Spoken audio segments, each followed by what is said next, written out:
who doesn't love a delicious chocolate brownie, right? That's what we're doing today, but we're making it healthy. I'm using no white sugar and no white flour. We're going to use some substitutes, and I can't wait to show you. I bet you're very curious to see what they are. And well, let's get into it. So here's our ingredients. First up, we have an avocado. Now don't let this avocado scare you off, because you're not going to taste it at all, I promise. And it's going to replace some of the fat in the recipe in terms of butter, but you won't miss it. We'll need some cocoa powder. I got this at Costco, a nice big bag of it. And this is just natural cocoa powder. For more chocolate flavor, we're using Guittard Extra Dark Chocolate Baking Chips, and these are 63% cacao. I think you can use, semi-sweet or just regular dark chocolate if that's what you have. We're going to use a banana for some of our sweetness. Just take your banana and place it in a bowl and mash it with a fork until it's nice and smooth and creamy. We'll need some maple syrup. Use the real stuff always, and this will help to not spike your blood sugar levels. We'll also be using a little bit of this monk fruit sweetener. Got this at Costco as well. And we'll need a little bit of butter. We'll need a couple of eggs, baking soda, vanilla extract, some salt, coconut flour, and our last item is some gelatin, which you don't have to use this type. You can use the other kind you see in the baking section. This helps to make this recipe a little more chewy. We're going to bake our brownies in an 8x8 baking dish here, and you want to line it with some parchment paper, which I cut out a square. And I'm also going to take just a little bit. I have some coconut, actually it's avocado oil spray here, and I'm just going to kind of coat it just a little bit so the paper will stick. And then you take your paper and you smash it in, and you can see that it just kind of stays where it needs to be. And then you can trim it up if you want to. And you can cut off some of the excess. You want to leave some because it helps to pull the brownies out of the dish when they're ready to be removed. We're going to place our avocado into a food processor along with a couple of other ingredients so that we can get this nice and smooth. And you really can't do it that well by hand, so that's why we're using the food processor for this.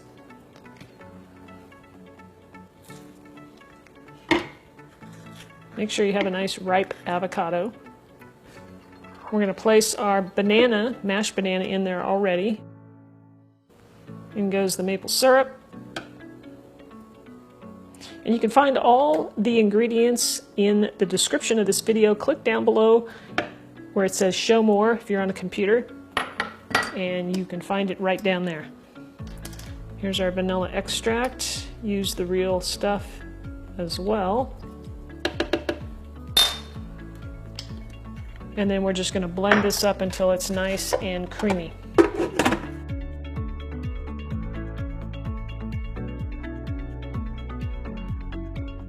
Make sure to scrape down the sides a little bit to make sure everything gets combined well.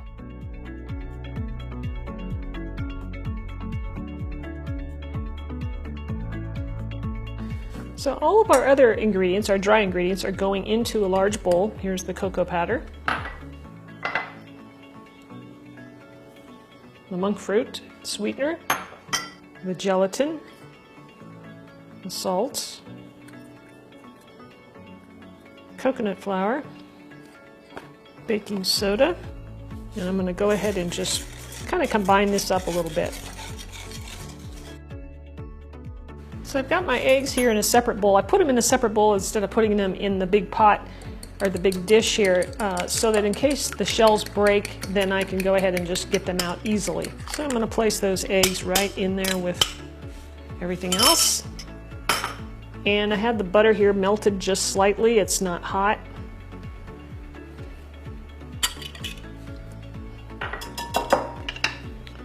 And then I'm going to stir this up a little bit to combine it.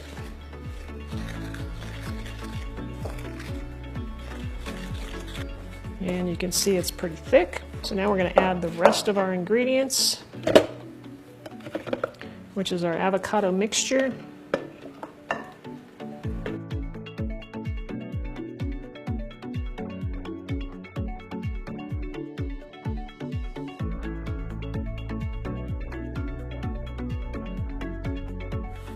And you want to just stir that all up to combine it. It's going to be a nice thick batter. Once you get it mixed up, everything's combined, we'll place it right into our baking pan. The last thing we want to add, we have a few chocolate chips that we're going to add a little more chocolatey flavor to this. And we'll just stir those in. Then we'll just pour our batter into our baking dish and spread it out.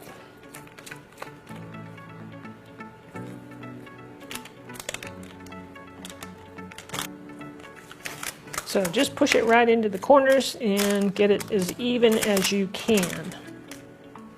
I like to top it with a few extra chocolate chips. Just sprinkle them on top.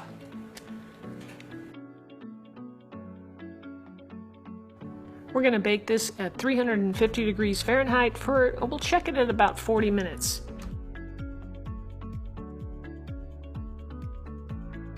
So it's time for our chef joke. Our brownies are cooking. When do you take a brownie to the doctor? Any ideas? When it feels crummy. All right, so we're going to take the brownies out. That's what that parchment paper is for. It makes it nice and easy. I'll just set it out there. Now I cooked this for at 350 degrees Fahrenheit for about 45 minutes. So just test it with a toothpick. That's what I did. I just poked that toothpick. You want it to be almost dry. It doesn't have to be perfect, but you don't want it super, you don't want it to be really wet either. I love how that chocolate just kind of melts right on top. You see that? It's wonderful.